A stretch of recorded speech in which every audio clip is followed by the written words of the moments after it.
Sejak duduk di bangku sekolah dasar, kita diajarkan bahwa batas wilayah laut dan daratan adalah sesuatu yang absolut.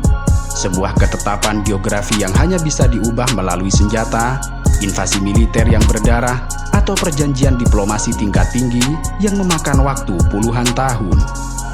Tetapi nyatanya, detik ini, tepat ketika Anda sedang menyimak narasi ini, batas-batas negara itu sedang dikeruk, disedot, dan dipindahkan untuk negara lain.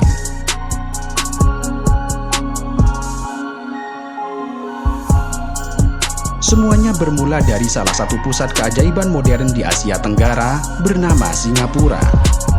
Di atas permukaan laut, negara pulau ini adalah lambang kesuksesan yang gemilang.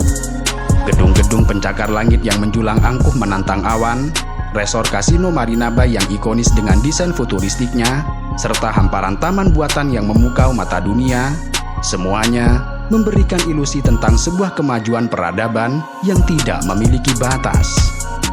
Negara pulau ini menyajikan fakta matematis yang cukup janggal, bahwa pada tahun 1960-an, luas wilayah Singapura hanyalah sekitar 582 km persegi. Sementara hari ini, luas daratan itu telah membengkak melampaui 736 km persegi. Sebuah ekspansi masif yang setara dengan penambahan 22 hingga 25% dari total daratan aslinya. Dari sini muncullah pertanyaan sederhana, dari manakah negara tersebut mendapatkan tanah untuk membangun kemegahan? Sebagaimana diketahui, daratan tidak bisa diciptakan dari kehampaan. Ia tetap tunduk pada hukum kekekalan materi, bahwa untuk membangun sebuah daratan baru di satu titik, maka harus ada titik daratan lain yang perlu dihancurkan. Dan inilah yang oleh para akademisi dan pengamat geopolitik disebut sebagai arbitrase granular. Daratan artifisial yang kini diinjak oleh jutaan turis dan bankir global di Singapura secara historis merupakan materi yang memakan muara sungai, bukit, pantai, serta pulau-pulau kecil di negara-negara tetangganya, khususnya Indonesia, Malaysia, serta Kamboja. Dan ini bukan sekadar perdagangan komoditas biasa layaknya ekspor batu bara atau kelapa sawit. Ini adalah pergeseran peta kedaulatan yang terjadi secara diam-diam, sebuah invasi senyap tanpa letusan peluru artileri.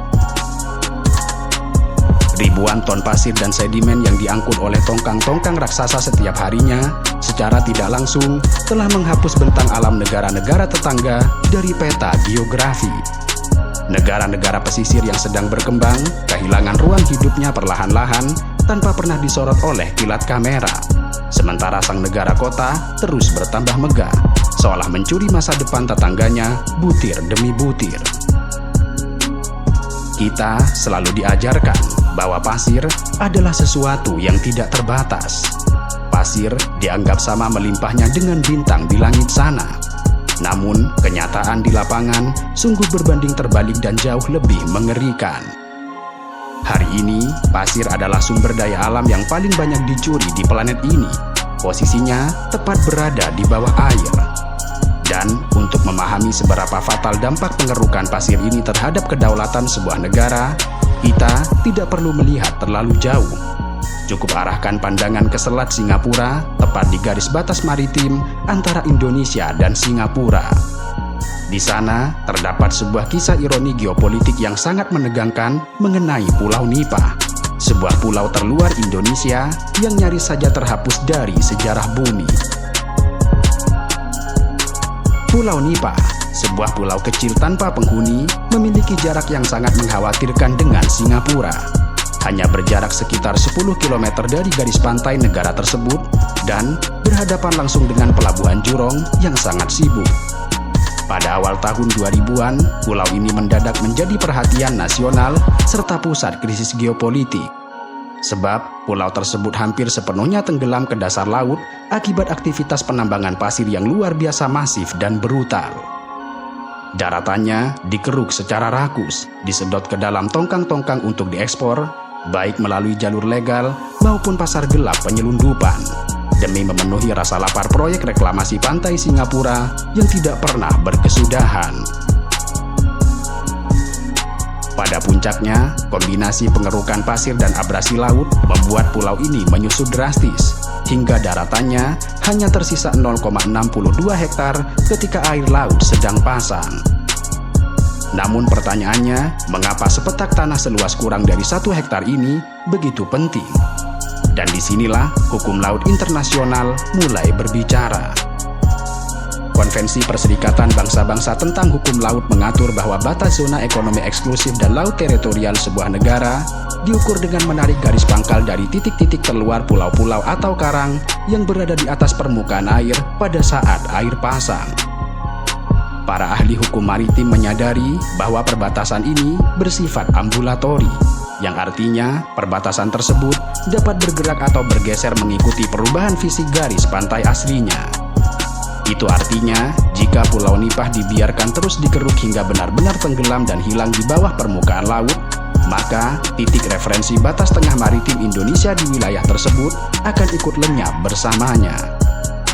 Dan sebagai konsekuensi logisnya, garis batas teritorial Indonesia akan terpaksa ditarik mundur ke pulau terluar berikutnya yang letaknya lebih jauh di dalam wilayah Nusantara. Secara hukum internasional, perairan internasional atau bahkan batas perairan negara tetangga akan maju melahap wilayah kedaulatan Indonesia. Indonesia akan kehilangan sebagian wilayah tanah air kita bukan karena kalah berperang, melainkan karena batas pertahanan fisiknya telah habis dijual sebagai material bangunan. Jika kita pernah mendengar frasa komoditas berdarah, barangkali ingatan kita akan mengarah ke benua Afrika dengan intan berdarahnya, atau wilayah Timur Tengah yang kerap bergejolak demi menguasai kilang-kilang minyak tanah.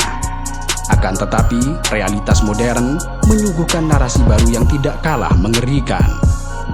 Pasir laut, material yang sering kita anggap sepele saat berjalan di tepi pantai, telah berubah menjadi komoditas berdarah yang menjadi pusat kejahatan lingkungan terbesar di muka bumi pada saat ini. Dengan tingkat konsumsi global yang menembus angka 50 miliar ton per tahun, pasir adalah material padat yang paling banyak diekstraksi serta digunakan di dunia, melampaui segala komoditas lain kecuali air.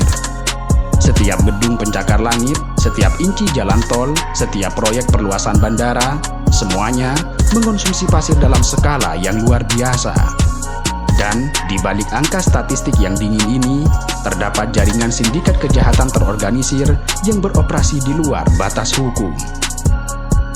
Pakar investigasi kriminal dari National Police Academy di Brasil, Luis Fernando Ramadan, mengungkapkan fakta yang mengejutkan bahwa operasi penambangan pasir ilegal saat ini memiliki nilai ekonomi 10 kali lipat lebih besar dibandingkan gabungan seluruh tindakan kejahatan perdagangan satwa liar di dunia, dan bahkan melampaui nilai semua kejahatan lingkungan lainnya.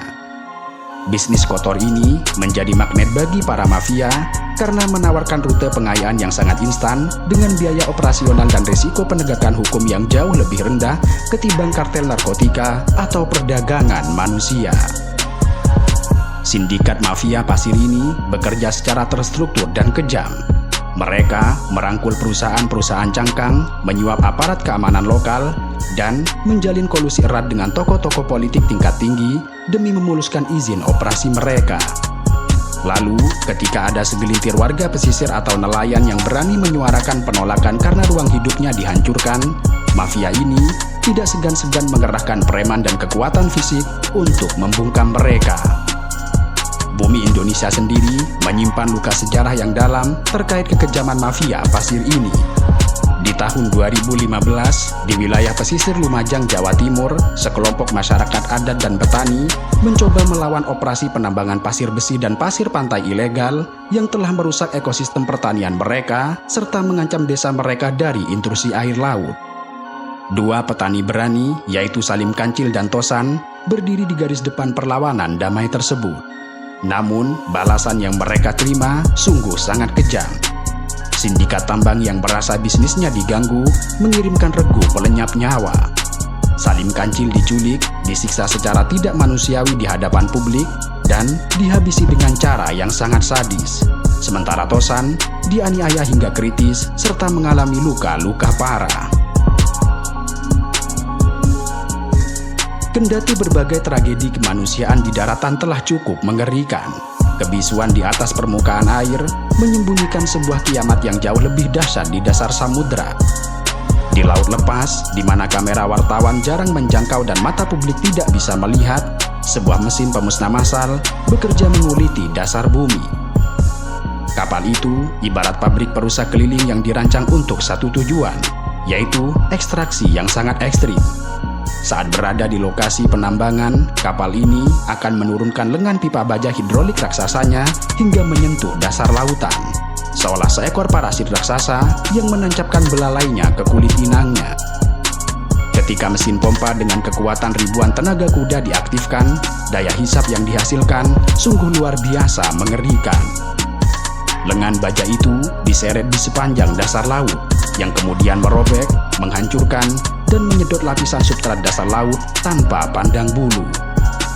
Dalam satu kali lintasan, mesin ini melenyapkan sekitar 70% material deposit permukaan lautan hingga kedalaman rata-rata 0,3 meter. Segala jenis kehidupan yang berada di jalur hisapan mematikan itu, mulai dari cacing laut, kerang, binatang laut, kepiting, hamparan padang lamun, hingga telur-telur ikan yang sedang bersiap menetas, tercabik-cabik dan disedot paksa masuk ke dalam perut lambung kapal. Penelitian ilmiah oleh ahli biologi kelautan mencatat bahwa variasi spesies di wilayah yang dilalui mesin ini anjlok secara instan. Dari puluhan spesies, turun menjadi nyaris tanpa kehidupan sama sekali sesaat setelah pengerukan berhenti. Drama kiamat ini tidak berakhir di mulut pipa hisap. Di dalam lambung kapal, material kasar seperti pasir dan kerikil akan ditahan untuk nantinya dijual. Lalu, material halus seperti lumpur, sisa tanah, dan bangkai partikel organik dibuang kembali ke lautan. Pembuangan ini bukan sekedar mengotori air biasa. Material tersuspensi yang sangat pekat ini tidak langsung larut. Ia membentuk arus densitas yang melayang-layang seperti awan badai beracun di bawah permukaan air. Konsentrasi padatan tersuspensi di area ini tercatat meningkat hingga 3 bahkan 16 kali lipat lebih tinggi dibandingkan perairan normal. Awan lumpur yang mematikan ini menyebar ke segala penjuru, dibungkam oleh arus laut menuju lokasi yang jauh dari titik pengerukan aslinya. Dan ketika awan pekat ini menghalangi sinar matahari, proses fotosintesis pada padang lamun mati seketika. Tetapi yang paling menderita dari proses ini adalah ekosistem terumbu karang. Partikel sedimen lumpur tersebut akan turun dan mengendap di atas polip-polip karang yang masih hidup. Organisme karang yang rapuh ini tidak memiliki kemampuan untuk melarikan diri. Mereka secara perlahan tertimbun, pori-pori pernafasan mereka tersumbat, tercekik oleh lumpur, dan mati secara massal secara perlahan dalam kegelapan. Hancurnya komunitas bentik dan terumbu karang ini memicu efek domino yang menghancurkan seluruh tatanan kehidupan lautan. Ekologi laut adalah rantai makanan yang sangat ketat, di mana sekitar 30 hingga 40% hasil perikanan yang akhirnya dihidangkan di meja makan manusia sejatinya sangat bergantung pada nutrisi dan organisme kecil dari dasar laut tersebut. Ketika taman kanak-kanak bagi ikan-ikan kecil dihancurkan dengan beringas, maka ikan-ikan komersial bernilai tinggi seperti ikan sebelah kehilangan tempat pemijahan dan perlindungan, menyebabkan populasi mereka menukik secara tajam. Lalu, hilangnya mangsa alami di tingkat bawah ini menyebabkan pemangsa besar dan spesies karismatik seperti lumba-lumba, penyu hijau, dugong, dan hiu terpaksa kelaparan atau menyingkir sepenuhnya dari jalur migrasi purba mereka. Kebisuan di permukaan ombak sama sekali tidak mencerminkan jeritan kepunahan massal yang sedang meronta di dasarnya. Hadirnya operasi kapal isap pasir laut menjadi lonceng kematian bagi kebudayaan purba mereka. Koneksi-koneksi raksasa seringkali menumpuk dan tumbang tindih secara semena-mena di atas wilayah tangkap ikan tradisional milik suku laut serta nelayan lokal. Saat mesin penyedot itu bergemuruh, mereka tidak hanya mengaduk-ngaduk pasir. Mereka justru menciptakan kehancuran sistemik. Air laut berubah menjadi keruh pekat penuh limbah sedimen tersuspensi. Spesies ikan karang menghilang. Tiram dan karang yang menjadi santapan harian masyarakat tercekik oleh lumpur. Di mana kemudian secara ekonomi, nelayan dilaporkan kehilangan lebih dari separuh pendapatan hariannya seketika itu juga. Melihat laju kerusakan ini, akal sehat manusia tentu akan mengatakan bahwa kegilaan ini harus dihentikan. Sayangnya, roda kapitalisme reklamasi bergerak pada sumbu yang tidak peduli pada air mata ekologi. Lautan yang bagi nenek moyang kita adalah hamparan kehidupan, wilayah spiritual dan rumah masa depan, kini tidak lebih dari etalase komoditas yang dilabeli dengan mata uang dolar. Di atas permukaan laut, tongkang-tongkang itu berlayar dengan sunyi. Namun kebisuan itu menyembunyikan tangisan panjang ekosistem purba yang dilumatkan oleh kejamnya rahang baja ekskavator. Semua pengorbanan ini, semua darah nelayan, keringat masyarakat miskin dan ribuan hektar habitat laut yang hancur ditukar guling untuk mendirikan pusat perbelanjaan kelas atas, menambah lajur bandara internasional, dan mendirikan menara apartemen bertingkat puluhan di negara-negara maju yang menolak untuk memikirkan dampak dari pertumbuhan tanpa ada batasnya.